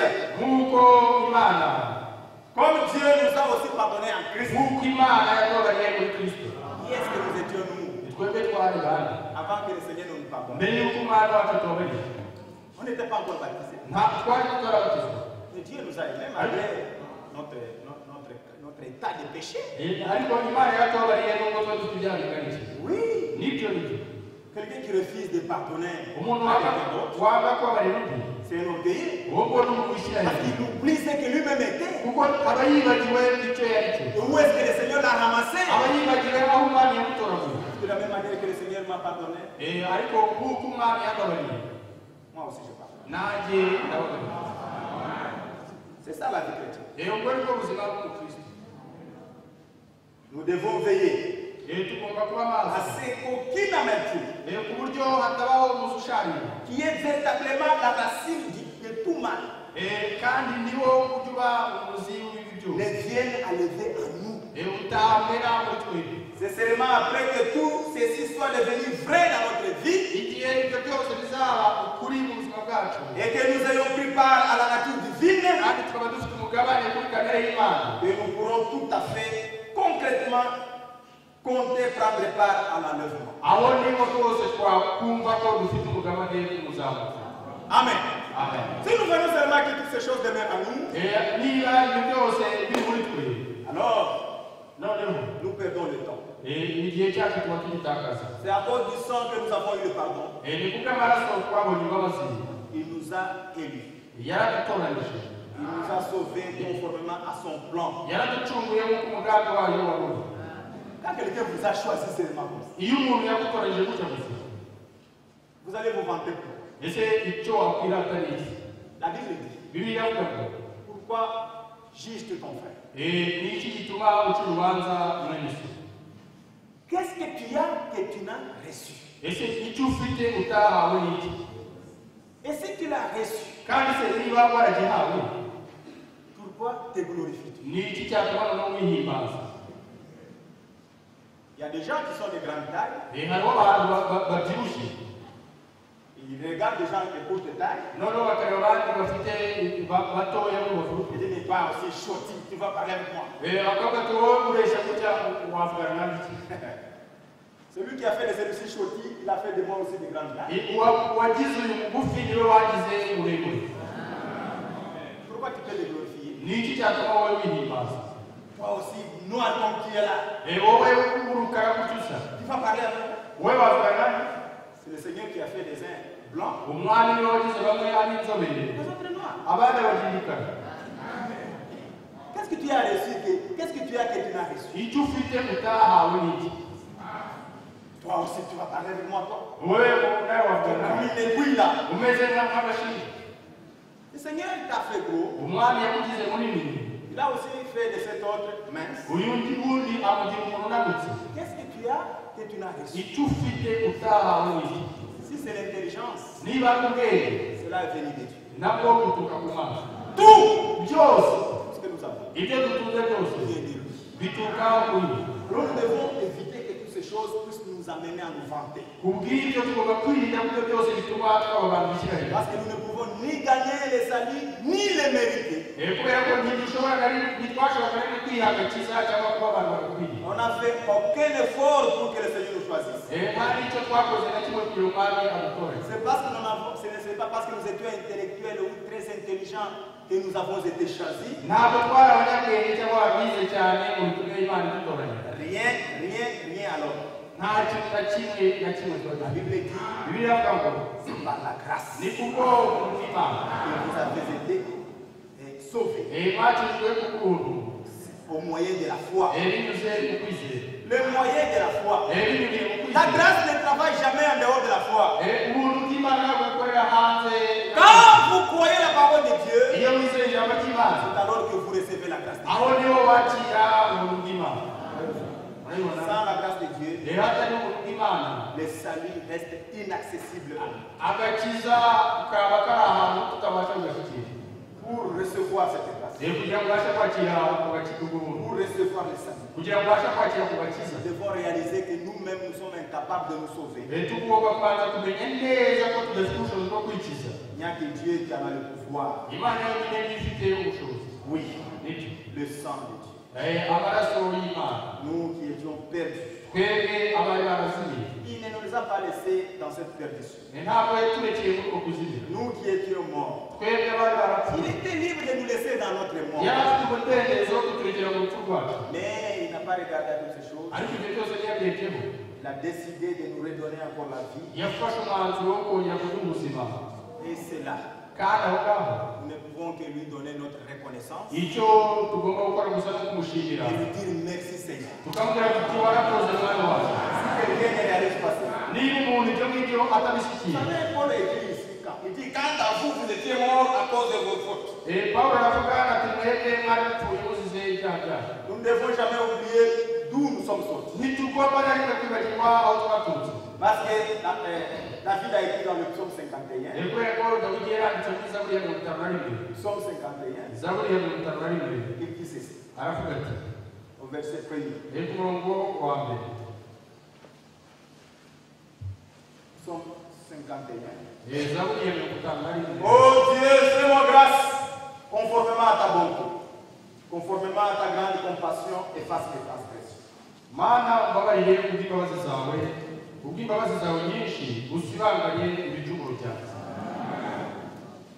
C'est à cause de ta bonté qu'il peut effacer nos transgressions.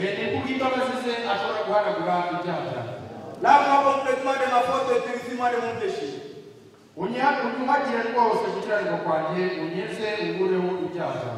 Car je reconnais mes transgressions et mon péché est constamment devant moi. Je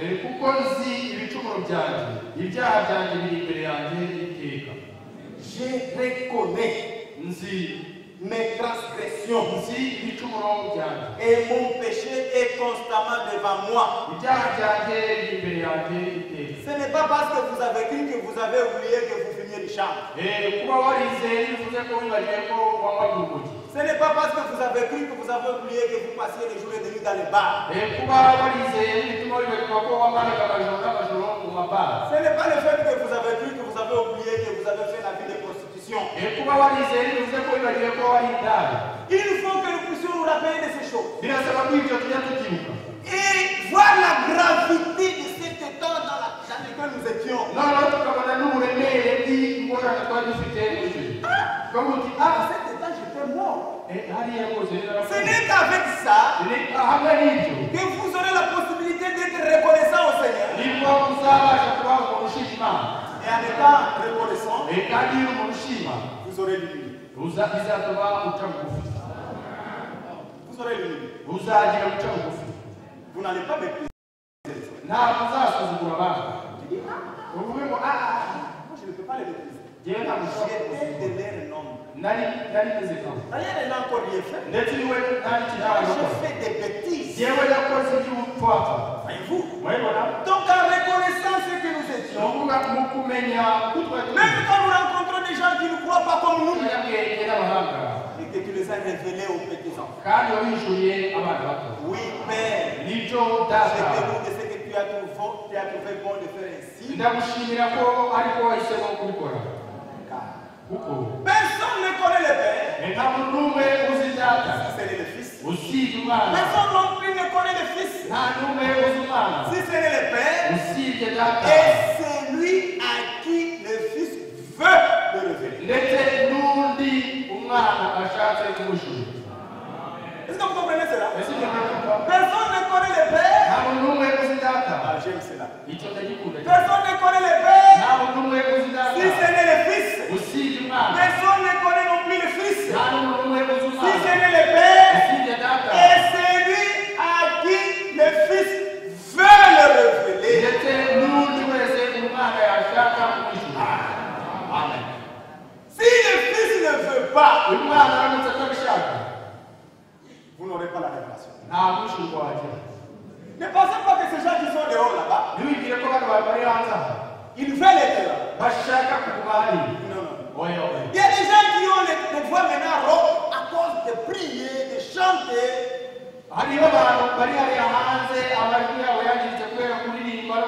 Ils passent plus de temps à l'église. Et Dieu passe à côté d'eux. Mais Dieu, dans sa bonté, il prend des gens de basse classe. Et il leur montre le chemin du salut. Donc quand nous rencontrons des gens qui ne comprennent pas, il ne faut pas les mépriser. Je vous en prie. Ne les méprisez pas. Rappelez-vous. nous étions aussi de leur monde. C'est seulement à cause de la bonté. À cause de l'amour de Dieu. Qui nous a ouvert les yeux. Il a estimé bon. Vous savez quand quelqu'un est dans une classe et que l'enseignant a ses enfants dans cette classe, il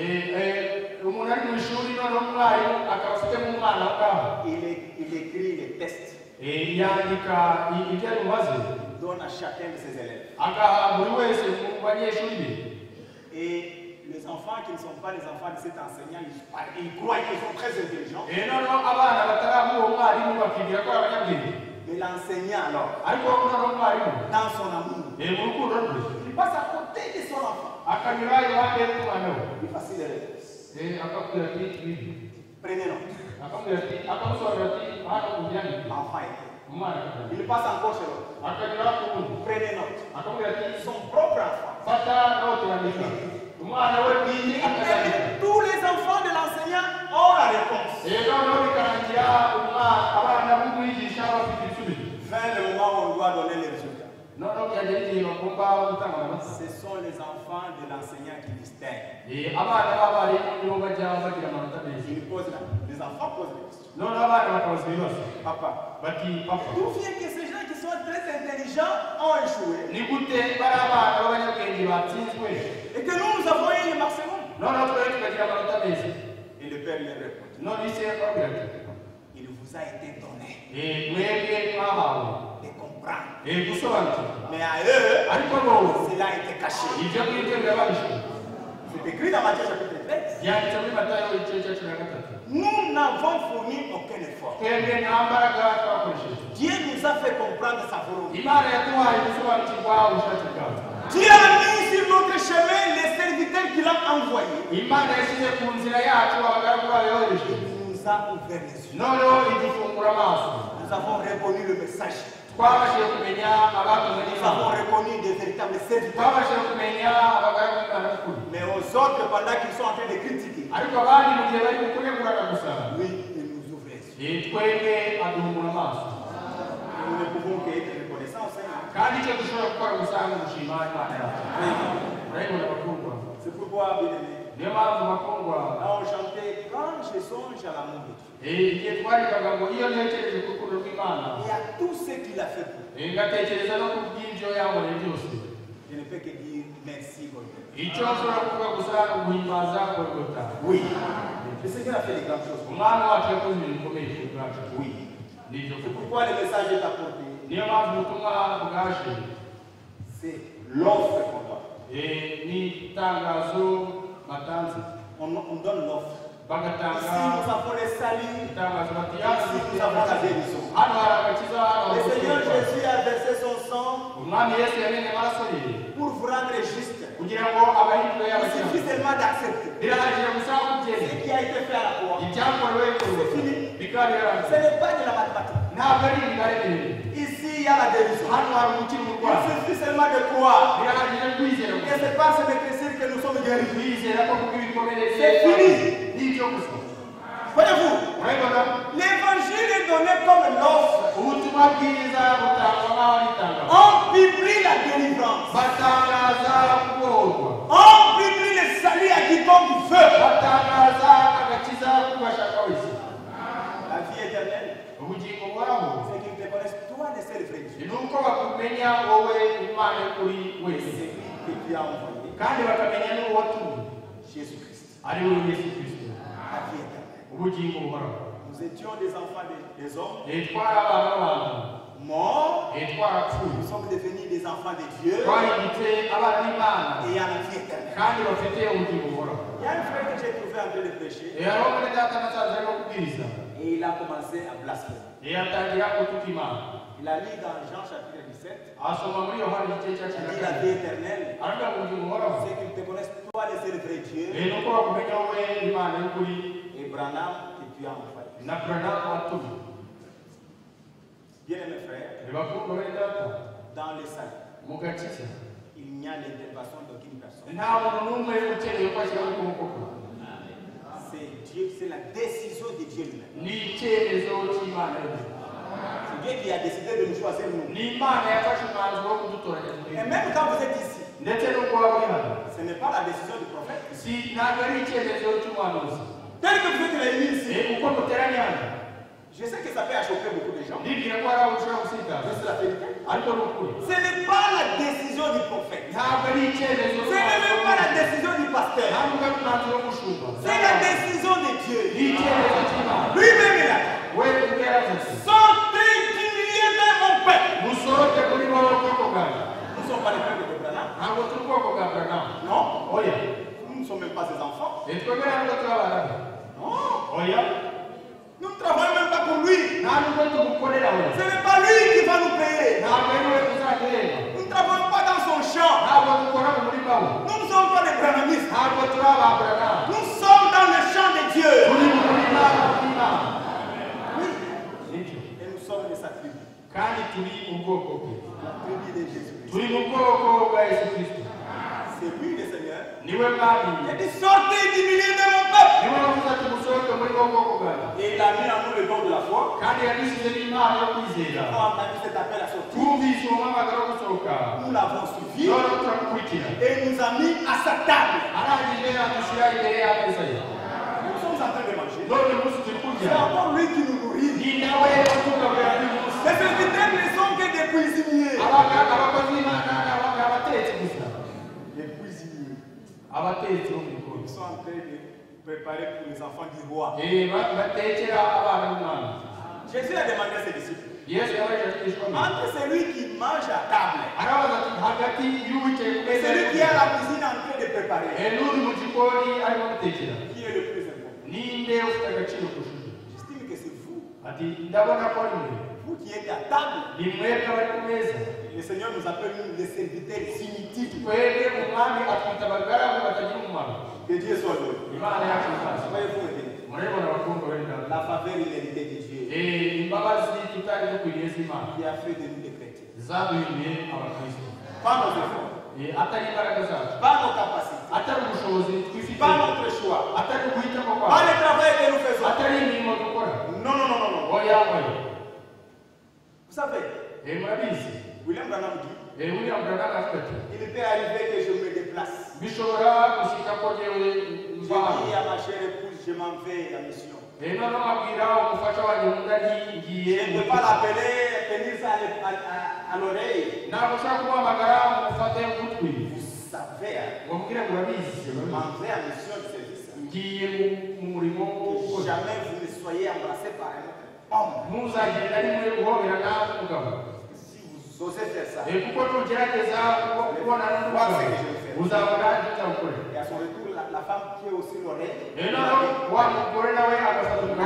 allez, vous osez embrasser notre femme.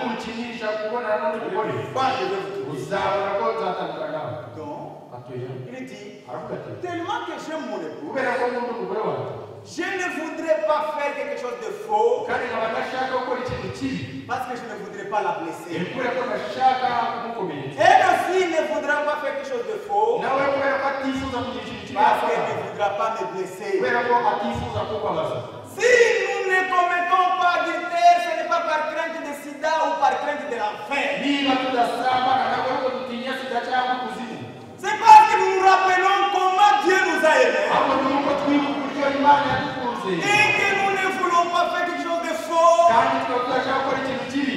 pour ne pas blesser les sentiments de celui qui nous a tant aimés. Il s'agit de relations d'amour avec notre Seigneur. On est libre de crier, on est libre de voler, mais quand nous nous rappelons de son amour, il dit non. Je ne peux pas faire cela parce que je risque de blesser celui qui m'a aimé. Les gens qui continuent à faire cela parmi vous, ils n'ont pas réellement goûté l'amour de celui qui vous a aimé. Amen. C'est pourquoi Paul dans Romains chapitre 8, qu'est-ce qui va me séparer de l'amour? C'est quoi? Et c'est parce que je suis affamé. Et là, je vais commencer à voler. Ou c'est parce que je n'ai pas d'habits que je vais commencer à faire des histoires pour avoir des habits. Pour que cela puisse me séparer de l'amour de Dieu. Bien aimé frère. Même si vous êtes exproprié aujourd'hui, vous ne marchez pas. Vous avez dit au bout de vous, il y a des gens qui marchent. Mais rappelez-vous. Dites Seigneur. Même si je ne marche pas, Dieu m'aime. Dieu m'aime. Vous arrivez au soir, vous n'avez pas mangé. Vous dites, bien que je n'ai pas mangé aujourd'hui, mais Dieu m'aime. Même si vous regardez, vous n'avez pas de beaux habits. Le pasteur m'a fait les tours de visite dans la ville. Je vis que tout allait complètement changé. C'est devenu une ville merveilleuse.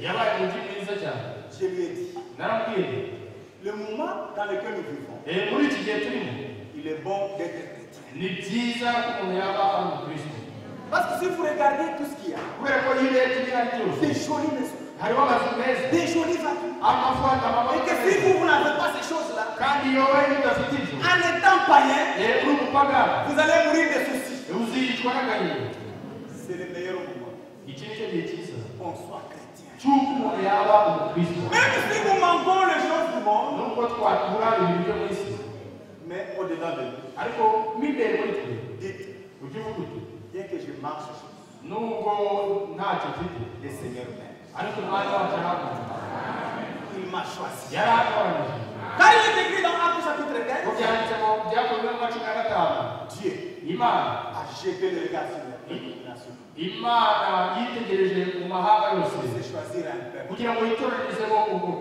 qui porte son nom. Imaginez-vous ce peuple. Il regarde les nations. Il vous voit. Il regarde. Pendant que les hommes sont occupés à faire autre chose, pour il vous fait signe. Par amour.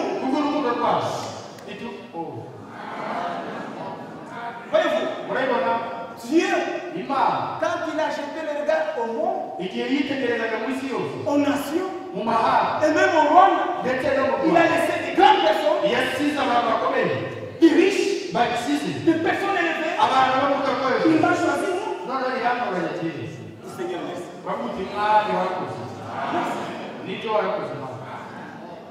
Parce que vous manquez les haricots. Parce que vous manquez l'Égypte. Oh, que le Seigneur vienne à l'aide. Parce que vous manquez. Quelle est la valeur de la vie? Depuis que vous êtes né, combien d'habits avez-vous déjà portés et qui sont déchirés? Combien d'habits? Depuis que vous êtes né, combien de kilos et de kilos de viande avez-vous déjà mangé? Au contraire, ça vous amène de la maladie. Il y en a parmi vous qui ne mangent plus même plus du sel. Il y en a parmi vous qui ne mangent même plus du sucre. Il y en a parmi vous auxquels on a dit qu'ils ne mangent même plus de la viande. C'est votre propre nourriture qui vous a rendu malade. Et pour avoir manqué cela, non. Le Seigneur n'aime pas.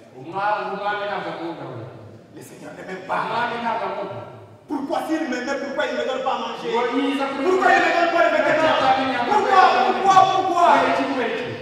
Revenez à vous-même. Revenez à vous-même. Reconnaissez les bienfaits de Dieu. Amen. Que Dieu vous bénisse. Je ne sais pas si vous pouvez incliner nos têtes.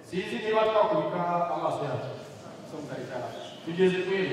Mon frère, ma soeur, vous êtes peut-être venus ici la première fois. Le message était peut-être désordonné. Mais rappelez-vous, nous étions en train de parler de l'amour de Dieu à l'humanité.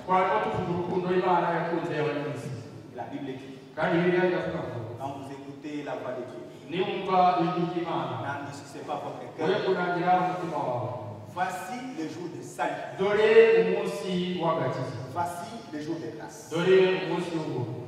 Le jour de Pentecôte, ils ont écouté la parole. Et ils ont été touchés dans leur cœur. Ils ont posé la question.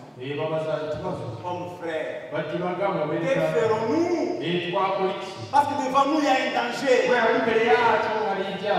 Et l'apôtre a dit que chacun de vous se répande. Et qu'il se laisse baptiser au nom du Seigneur Jésus-Christ. Pour quel intérêt? Pour que vous ayez le pardon de vos péchés. Et que vous ayez le don du baptême du Saint-Esprit.